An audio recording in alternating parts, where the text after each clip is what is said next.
everybody. Good afternoon. This is a really exciting day for us. It's our first master class of the 22-23 season.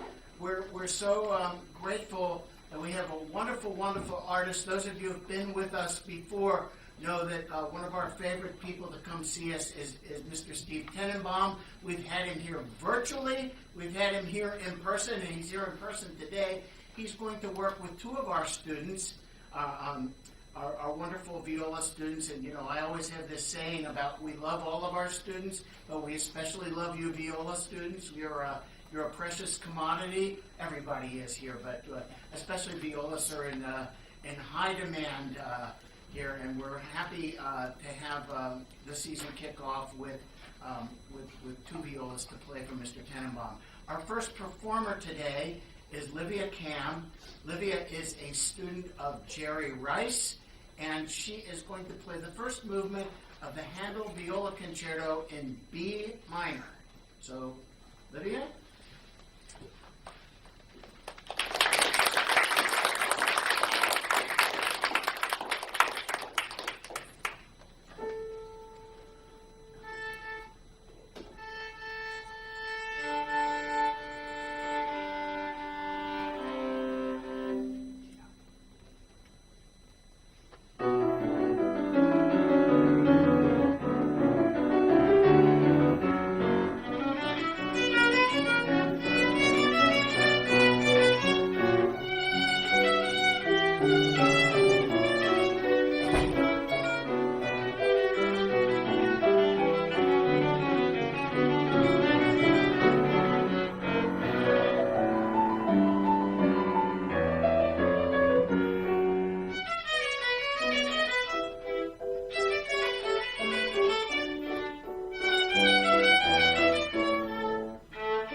can tell you work very hard, and there's not much to say to you actually. So let's go on to the next one. Okay, I'm just kidding. Can you get that? Yeah, I can hear you. Good. Great. So how do you feel about it? Pretty good? So if you were to, what would you be working on if you were, if I was just playing like that and you were teaching me, what are some of the pitfalls that you find difficult for you when you're playing? Like maintaining the phrases and staying steady. Good. Okay. And physically, everything feel pretty comfortable for you and all? I think I get a little tense. Tense. Okay. Good. Well, we can talk about that. I'm the master of tension. Mainly having, my line to all of you actually, if I can take a second out of this for a sec, is that what I like to tell you is I remember what it's like to be all of you. I was your age, and maybe we don't remember when we're 4 years old, but we certainly remember when we're about 7 or 8 on. And I remember taking up the viola and going to youth orchestra every week, and I loved it. I had a great time, and I didn't have a program like this. This is phenomenal. So, but you don't know what it's like to be me yet. And so if there's a little way I can lighten your fears a little bit and get you a little bit more in tune with how powerful music is then no matter if you go into music or not in your future life, this is really good for you for many reasons. You'll get into a better college and all those kinds of things, but playing music is an amazing thing, and studying it in an organization like this is really terrific. So back to you and tension. So when I watch you play, it's really great playing. I'm going to explain something to you that it's a little hard. The concept might be a little more elusive, but when we have this socket here, this is our shoulder socket, right? And if we swing our arms, it describes what kind of, if you look at my hand, what kind of shape is that? Yeah, it's kind of like an arc. It's an arc kind of thing. It sort of goes in a. And even if we go like this, we can feel this kind of pivot here.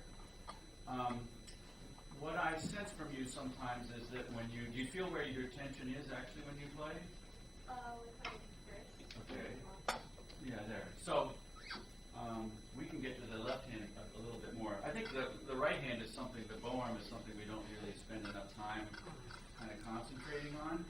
But I sort of like to think that when I start a bow stroke, it might start even in the legs or something. If you had to throw something like that, you would be, or if you were playing tennis and you were doing something like that. This is how tennis players play. They don't hit the ball like that. That looks stiff. So if we can have a little more feeling, even though we're not going to play da da da da dee da da, but we're going to initiate by freeing up the shoulder joint. When I see you play and I see tension, I see everything kind of stuck in here, right? And so what we do is we throw. It's a little bit esoteric, but it's a little bit. We throw the bow, and then instead of being forever and like every bow stroke should be infinitely long. So if I'm going to play, the way it looks is sort of like a ballet dancer. It has this beautiful shape to it. And the only way that it changes direction is I do something the opposite way. So I'm actually only putting energy into there and there and there and there. And it's just a little bit of the swinging motion. So it's a little bit hard to digest that. But here's a good way to do it. And I might have done this here before, is I have this thing here. And would you mind, I'm going to throw this to you, and I'm going to throw it to you as if we're as if I'm bowing, like that. So I'm going to throw this rag at you, and it won't get there. But I want you to be careful of the stand. Let's move that. I want you to throw, and you're going to throw a lot harder than you think. But it's going to be like that. And if you don't mind, no, don't toss it like this. Throw it like you're holding a bow. So your palm down, and then you're going to go from low to high, and you're going to have this beautiful release like that. And if you wouldn't mind turning so that you feel like that's really a body motion.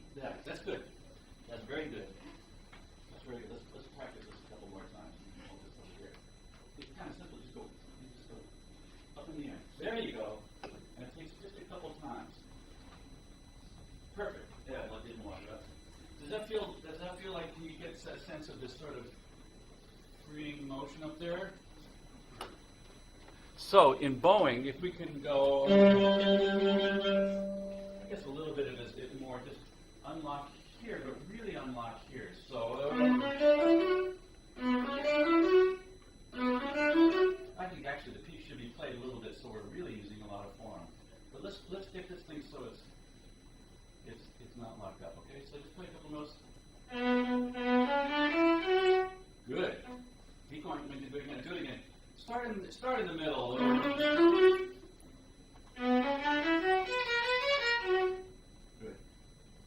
Good. And then when you're starting a piece, even if you started on the string, can you give yourself a pickup and preparation, which is really going to be good because when you become a conductor, that's how we conduct. So let's do this thing where we lift the bow up and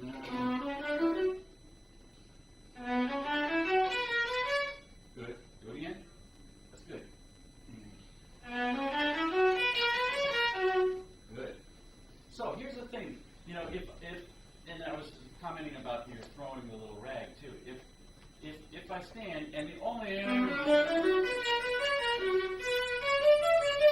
you know that looks a little stiff, doesn't it? And it doesn't mean anything. If you could just feel like if you had to move your arm back and forth like this, right? Just let your body, like when you move your arm away, it pushes your body back a little bit. When you move your arm, there's a little, not a lot going on, but my body's reacting to my arm.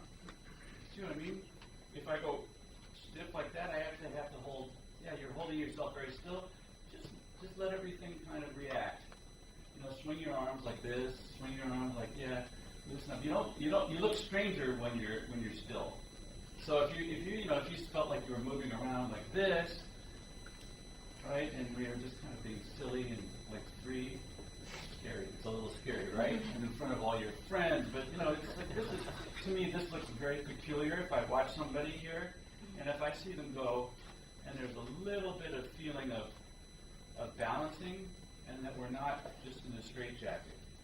I think that's going to help your music making too, generally speaking. So,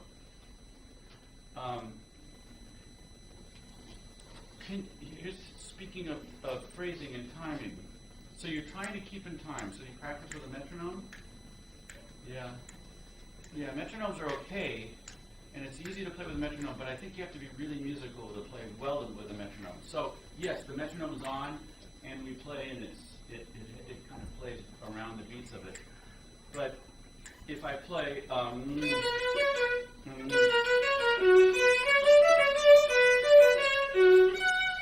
I've missed out some little tiny phrase parts.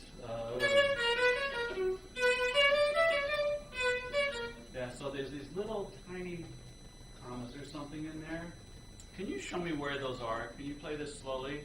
Like da da da da dee da da dee da dum da da da dee da dee da dee da dee dum dee dee da dee lum dee da lum dee da dee da dum dee da lum dee da lum.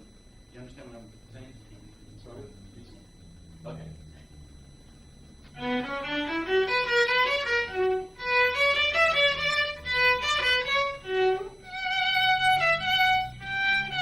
This is a beautiful moment, though, right?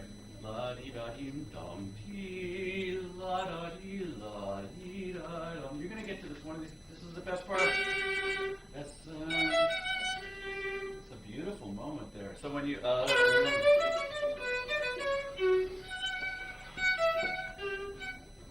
not too soon to that downbeat. So how about this?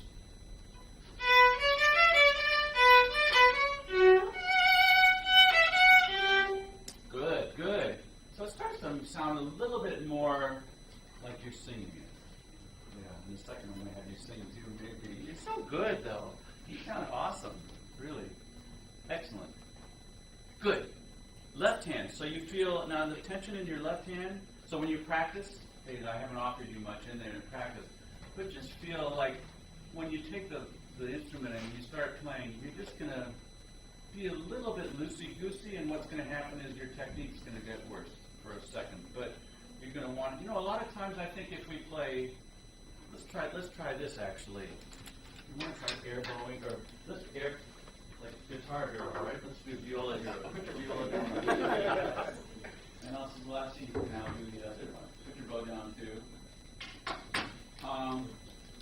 So let's play as if we're like on TV. You know, if you're on TV, if we were filming you, they would say more. You have to emote more. So can you?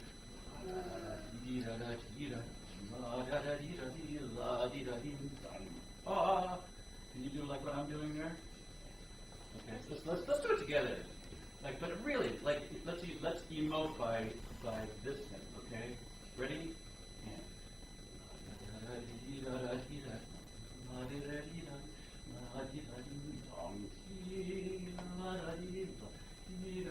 Whatever it's called. Yeah, just kind of sit. You're sort of sitting there like this, not doing much. Is it? Okay, you're going to get a lot of TV work too that way. We'll make a film star out of you. That. Can we do it one more time? And really, let's just like really move around. Okay, and ready?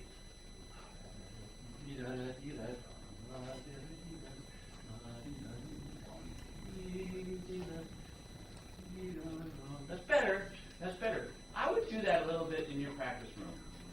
I would do that in your practice room because all you're doing is becoming natural. You're not like adding something to your playing. You're getting out of this like, you know, like the Tin Man and the Wizard of Oz. You're getting the oil in there. Okay, now for the left hand. Oops. There you go.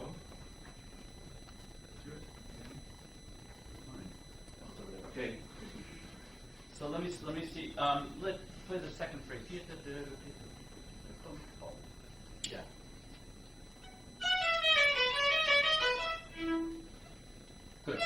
Good. Idea. Okay. So idea is, I love to feel like my fingers are like living right on top of where they're going to be playing. Doesn't mean I'm stiffening my fingers at all, but it does mean that I'm not going to do anything with my elbow so much, but I'm going to take this bone and I'm going to pull it back a little bit. Pull this bone back. I'm going to do this here. This is going to come back, and these bones are. See how these bones are like really flexible?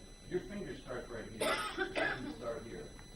So if we can manage, you know, it's a little bit like this sort of. If I were to do this in my fingertips, right? I would go, right, and it's really they're moving. So you kind of want the palm facing you, like you have. You don't want to be twisted around like that, because that messes your bones up. You don't want to have a curve back here. This should be rather flat, like that. You know how they say this is really bad? This is way worse. Okay, so if you have, you know, when you hold your hand and you're just balancing it, if everybody like flips around your hand when you're not doing Snapchat. Sorry. If you flip your hand up and you just balance it on your arm, see that little curve in the back there? Because it's like if it's like this, it's going to fall over this way. If it's too far over here, it's going to fall that way. But this is when you're playing in your left hand. This is neutral. Let's call this neutral. Once in a while, we have to stretch out a little bit this way, and sometimes we stretch out this way. But if we have neutral, nobody's going to get hurt. Right? It's like when I come into a room, sometimes I say, put the bow down and step away from the instrument. Nobody's going to get hurt. Okay. All right. So let's back to you. God, I keep taking your time. So pick the viola up again. And there. And keep this little curve in here. That's really going to help you. And already things are much more aligned. And so what you're going to do is you feel like you're going to pull this finger back slightly. And then these guys are going to curve around. And then they're going to be in the ability to play. No, sorry.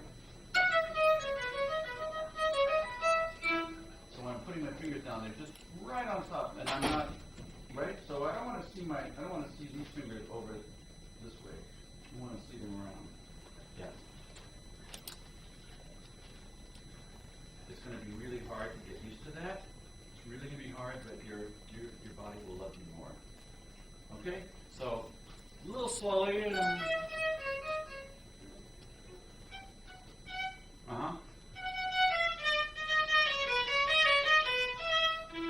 Yep. And you're going to actually reach. When you reach for your fourth finger, let's try and reach.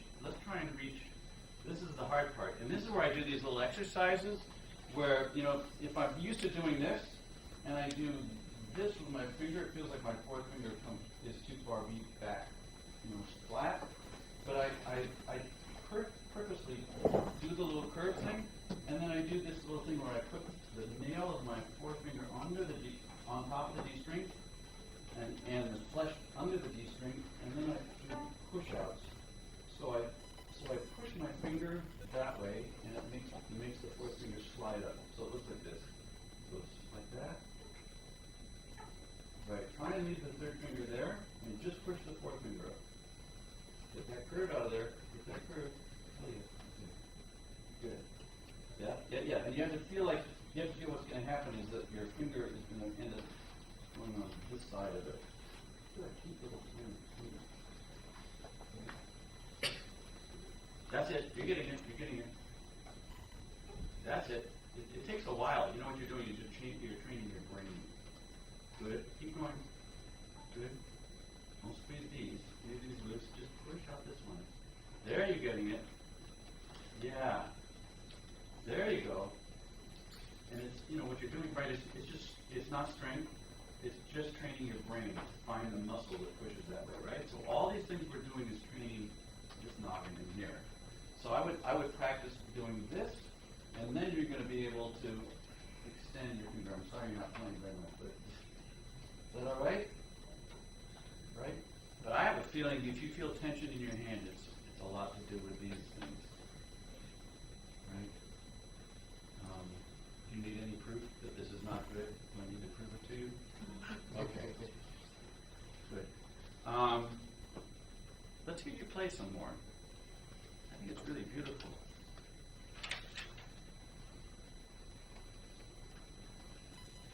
Character-wise, what's the character of the piece? I really like your sound. You know what I like your sound the most is when you play. You play and you engage the string, and it's not too much on the surface, and you're not trying to lift your bow up, but you. So what that looks like in here is that the stick of the wood actually gets closer to the hair and stays there.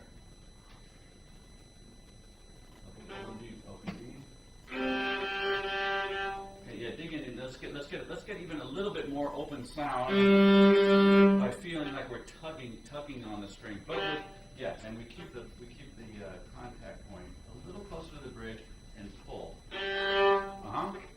Keep that contact a little. This is where the big money is made. Okay. Right. And when you threw the rag at me, did you throw the rag over here? You threw the rag that way. So let's bow towards me now. Bow so the bow comes. Yeah, like that. Yeah. G. Good. Yeah. Sorry, I'm not a very clear teacher, but I get some good stuff in there. And keep it and watch the. Loosen your stick a little bit. It's like almost convex. Dry in here. So let's see if we can't get the stick about halfway down to the hair. Just now, stare at the stick. Start down here. Okay. And keep that contact in the stick. It should feel sticky. Yeah. Good. Now, when you start to get that, sounds like a loose rubber band in your sound. Pull it back.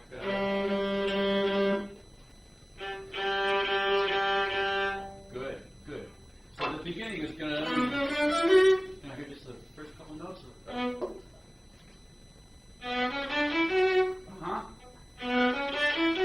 Good. Right. Okay. All right.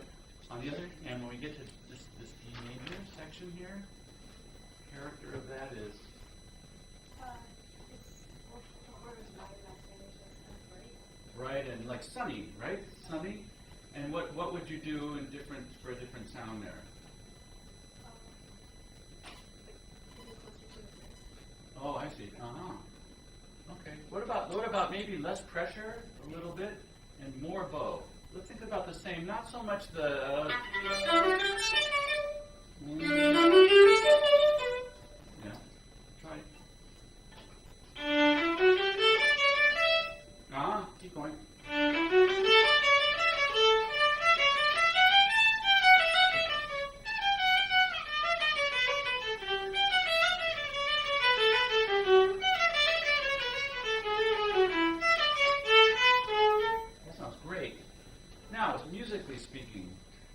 one of these are little sequences, right? Here, it's like. So, can you describe each one of those slightly, or how they compare to each other? I start quiet and then kind of like 1, 2, 3, 4. So they get louder? I didn't get that from you actually when you played. Yeah.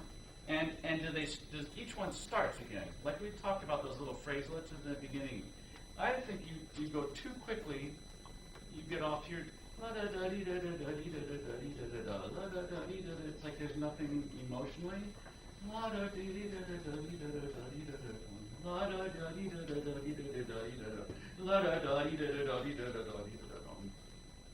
So let's exaggerate. Let's not worry about the metronome right now so much.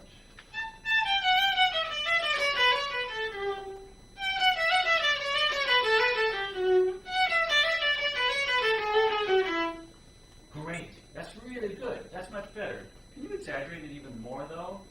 So let's say the first one is kind of, that feels pretty good. The next one is like, okay, I want to be a little more serious. Third one is gets to be very, very strong. So, like, even it'll show up in your face, actually, when we get a little looser and we don't feel like we have to not express anything. You'll actually, when it works well, your face will show, like, like, it's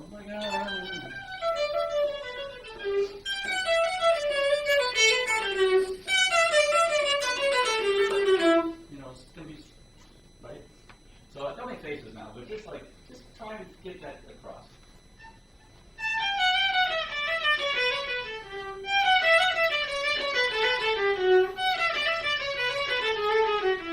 Good. Can we try that with the piano once there? So maybe, does it help to get a measure or so? Oh yeah, let's go into 5. Or sorry, 7, sorry.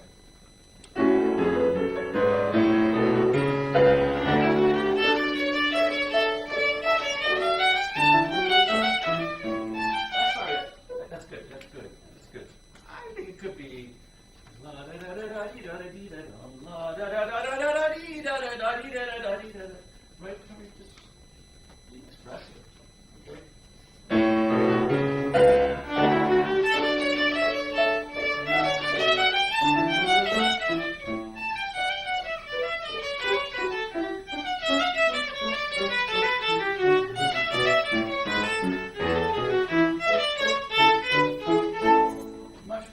Much better. So, yeah, it's not too early to become a good musician, I guess is the word. If you were singing that, I bet you would sing it with great feeling. So these little boxes we have in front of us that seem like they're these weird kind of machines or playing things, let's try and make it as natural as possible. I guess that's the whole point of when we talked about moving around and freeing up all the joints and that kind of thing to help us make it easier in the long run. Although it feels like when you're trying really hard, you have to be very rigid. Let's not worry about that as much now. We have to just coordinate it with the music that's going on. You can't be too free. Do you have any questions before we stop? You're happy? You want to stop? I kind of want to go on for a while. No, I'm just kidding. Thank you so much. You played beautifully.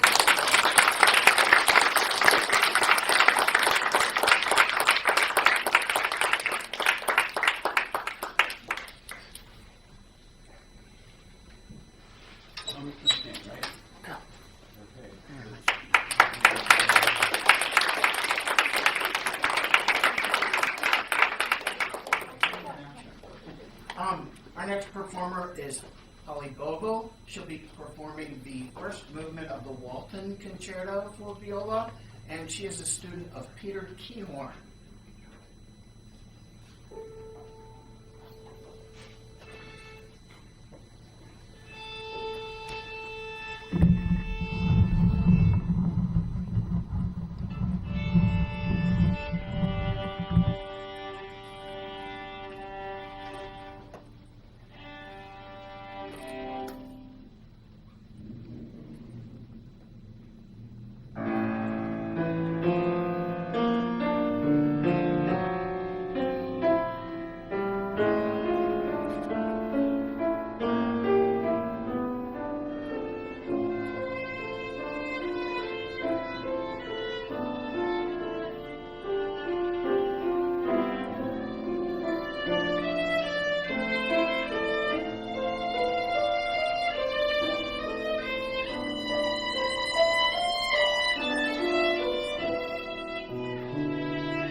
lot. That's really good.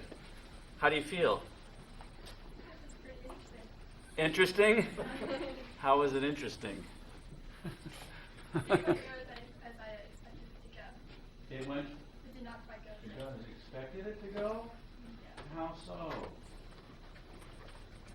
Like, well, some examples.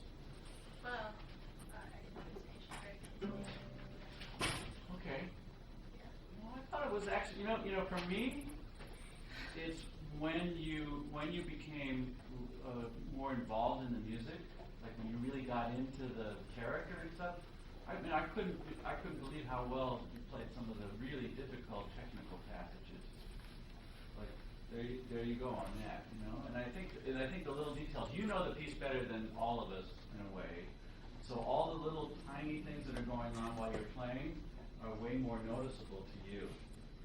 And I would say that as you develop as a player and as a musician and artist and stuff, your main objective is, think of this like you're giving a party, like a barbecue, and your main objective is you're inviting all your friends over to your house, and you're in your backyard or wherever it is, and you're cooking some whatever you like to cook on the barbecue, and your main objective is you want everybody to have fun, and you're responsible, so you feel a little pressure there, but they're not going to care if the chicken's a little underdone or overdone so much, but they're having a good time, and that should be the feeling of sharing. First of all, it's the composer's piece, right? It's not really us that they're there to help. I mean, of course they're there to hear us because that's the way it works, right? But ultimately, they're there to enjoy this beautiful sense of feeling in the music. It's a very strong, emotionally charged piece. So when you start to get into it, it's like going, yeah, that sounds great. All the things that I thought were a little bit held back in the opening because you might be a little shy or self-conscious, when you got into it, it was like incredible. So I would say that if you just took a little pressure off yourself to say, it's really not it's not about me, there's no meter that says I'm good or bad or anything like that, but if I can get it to the point of the piece across, like even when you play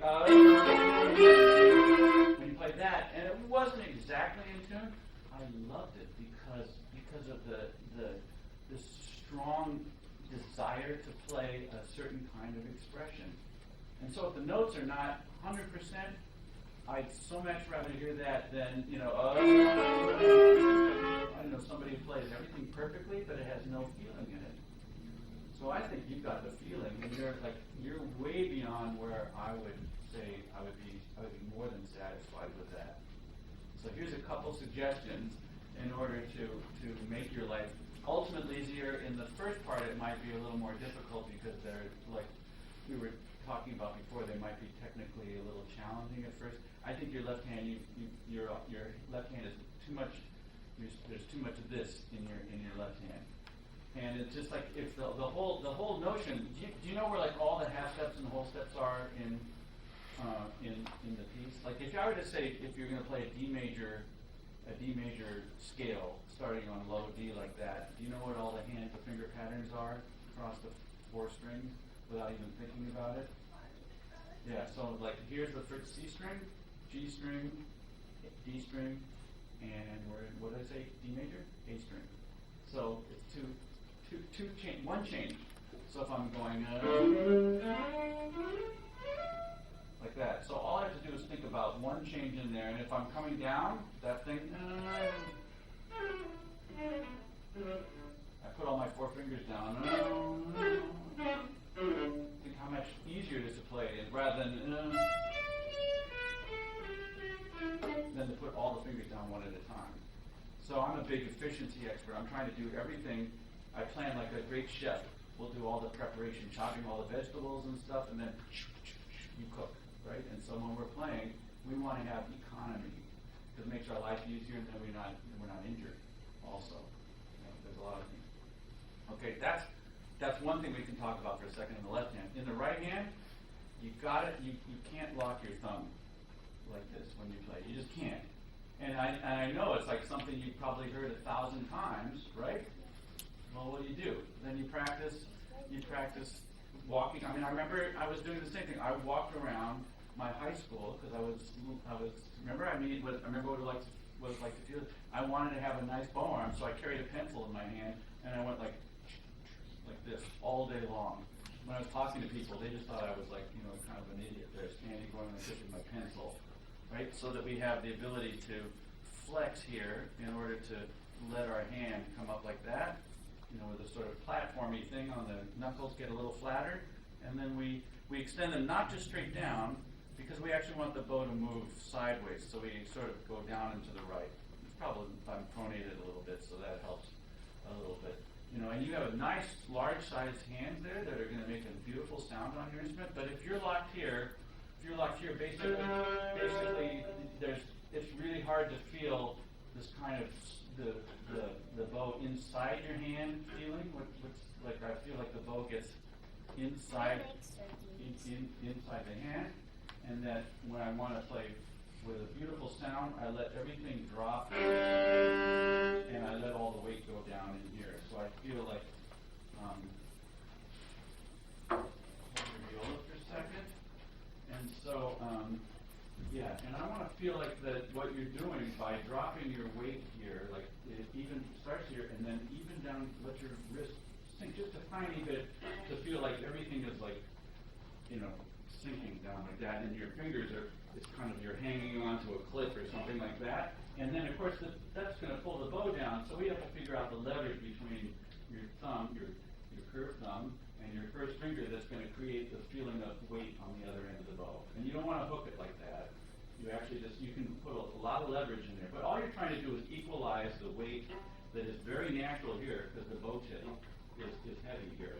And as you move out, you need to get yourself pronated a little bit with your hand. And just a little tiny bit feel, And what you want to do is just feel like you're hanging on both sides, like I'm going like this on both sides of the bow, and I'm doing that by letting my arm fall down in through there. I would never bend my wrist this much when I really, not quite that much, but I would feel like I have the ability to, but you have to keep the bow from this. You're not just going to let the bow fly, because the bow is going to be heavy at the tip, so you want to feel, right. But that looks good. That looks good. And slightly flatter hair, so that you can feel this chinky on top of that facet there. Yeah. And that's going to get a big, big sound.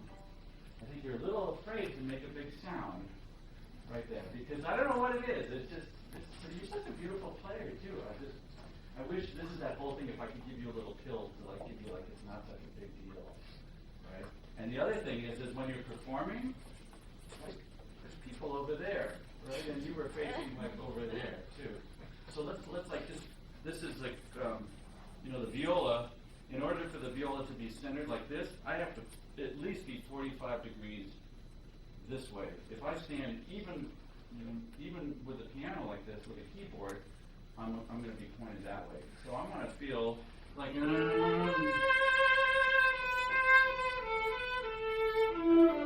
right? And I kind of feel like when I have that sort of pausey feeling, this kind of thing, in the bow, I can drag the sound out. I can hug the sound. If I'm too far away from the bridge, the bow slides too much. If it gets close to the bridge,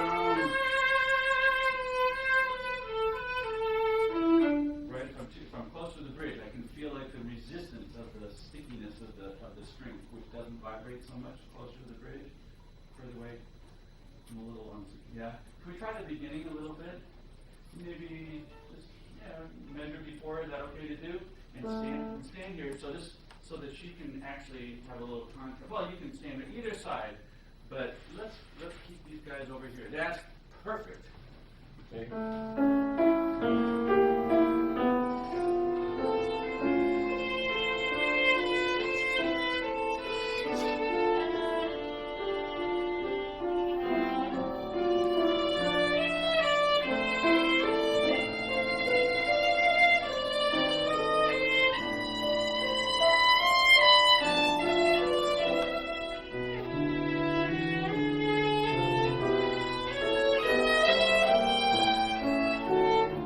great. That's so much. That's already something. Really, that's really beautiful. Good. So then, what I would add to that? How's it feel to you? It's better because I said so, or because it does feel, or does it feel? Be honest. You know. It feels like there's less pressure there. Okay. Good. So the next thing I would do is I would make sure that I had the right kind of sound I wanted to, so that that when I drew the bow on a long note, it didn't get stuck in sound. It can make a diminuendo. You can make it a crescendo. Can you show me, like, what do you prefer there? Do you like the... Good. Oh, good. So start closer to the froth. Here's an economy thing. If you start here in the first two notes, then you have, like, that much more bow you get to use.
So don't use too much bow on the little notes, on the separate notes.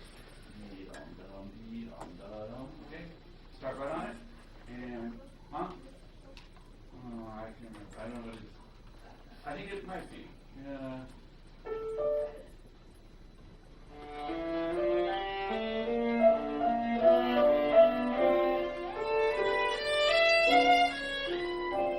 Yeah.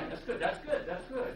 Again, you know, the little details. Of course, you have your bowing and stuff like that. Those are, if you run out of bow, if you're trying to go like that, I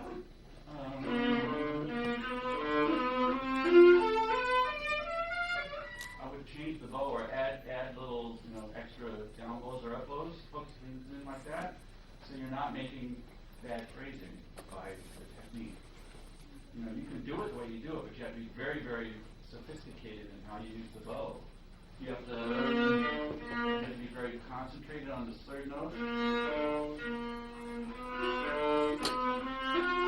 And then, okay, good.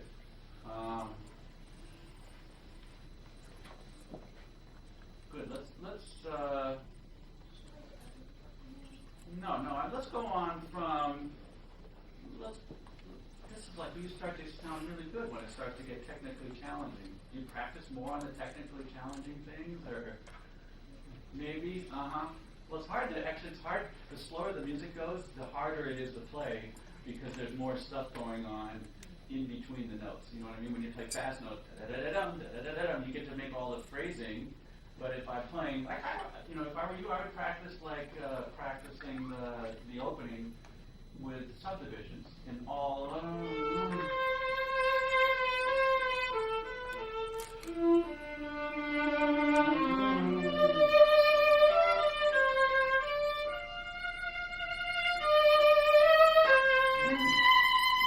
Like that, and just do all those little things, and you wouldn't believe how great that will feel to do that.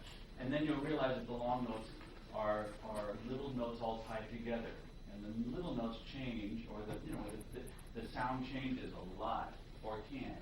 And then it's really fun to play. Then you'll want to practice a bit more.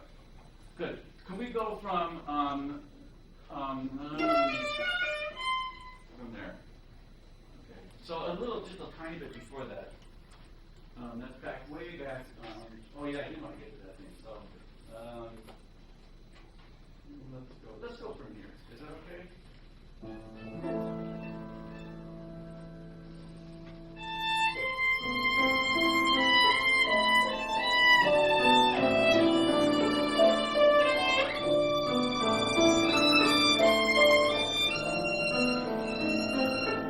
What about it?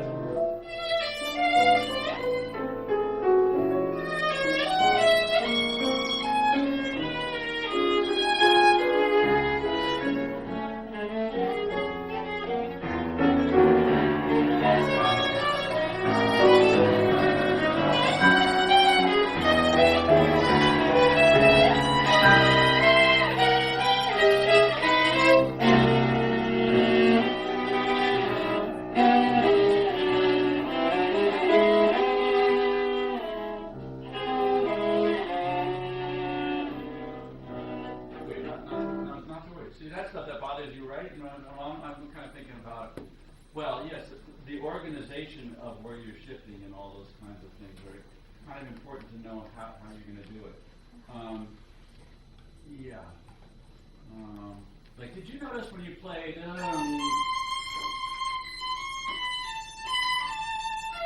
Did you notice a big accent on that little note? Yeah. Well, that's the kind of thing. It's if you're playing, like all the subdivisions of the beats take a certain amount of bow, and when you're going to take one part of that and make another bow, you want to have like 5 pieces of the same thing with the same act, with the same stress on it, or it's going to make a big bump. Try that once. Would you mind?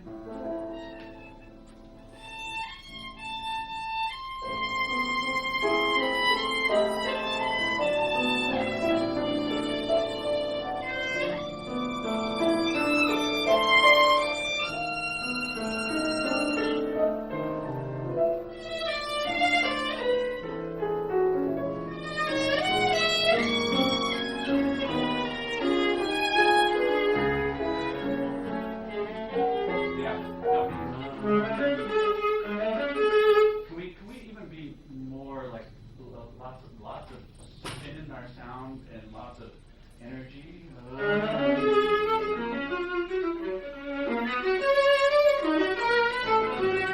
Can we start to use a lot of bow?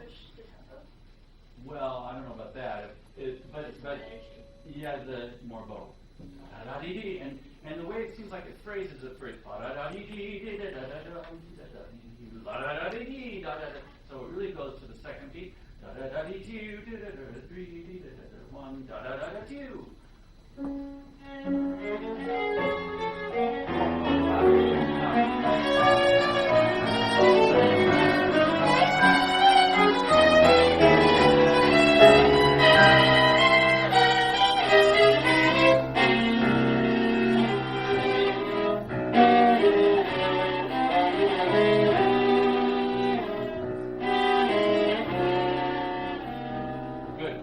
Good, and we'll use that as an example. See that kind of temperament you have, really good, and you get away with a lot more of the like mistakes or whatever you want to call it, because it sounds really, the character is really strong. So let's say you're going to play. Are you trying to get what fingering do you get on the F sharp and the D on that last 2 notes? I just realized like a couple minutes ago that I wasn't following the right fingering, so I'm not really. What do you mean the right fingering? Well, I mean for you. The fingering that my teacher had. Oh, I say. Well, what is it? Well, it was.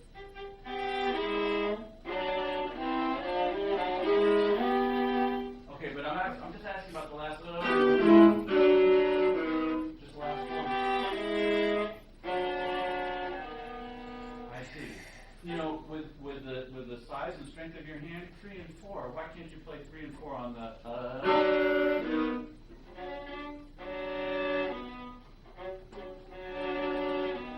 Right. And here's how I find that. Just for myself, I'm in half position, right? So those 2 notes, half position. You know what half position is.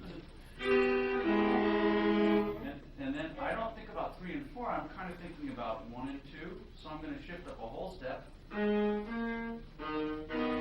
going to shift up to the last note I'm going to play.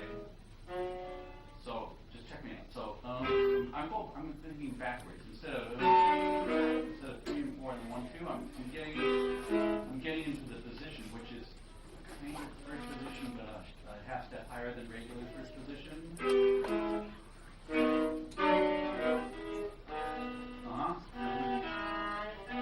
And then put down 3 and 4. And 3 and 4 between one. That's a whole step right here, right? Which is good. So I'm going to go. Then I have the thing. That's how I organize my technique in my left hand, rather than just thinking about where I'm putting the fingers that go down first. Sometimes I put maybe the lower fingers down first, so that I know what position I'm in. Although it's easy to know where if you had to play 3 and 4, you know where F sharp and D are. That's easy, and then you just have to find the other two. But then that's a little complicated. You know what I'm saying? So it's the organizational part of it. You can really work well with organizational kind of technique things, which is organization is keep those left fingers closer to the string, like when you're practicing, practice scales and arpeggios. What? And try and keep it like for when we practice these exercises, we practice them like that, which I think creates a lot of bad habits. So think of maybe lively, but maybe only maybe a quarter of an inch above the string when you lift your fingers up, and try and keep them all around in this same area. Any last questions real quick? How do you play fifths and tunes?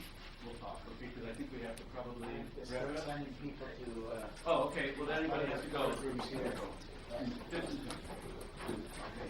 You need to get a quick photo real quick.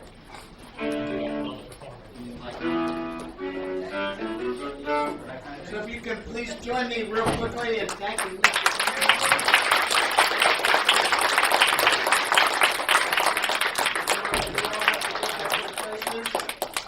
Next week, we are not here. We're at Temple University main campus. So we sent out the message. We'll send out more details this week. Thank you all, and have a great week.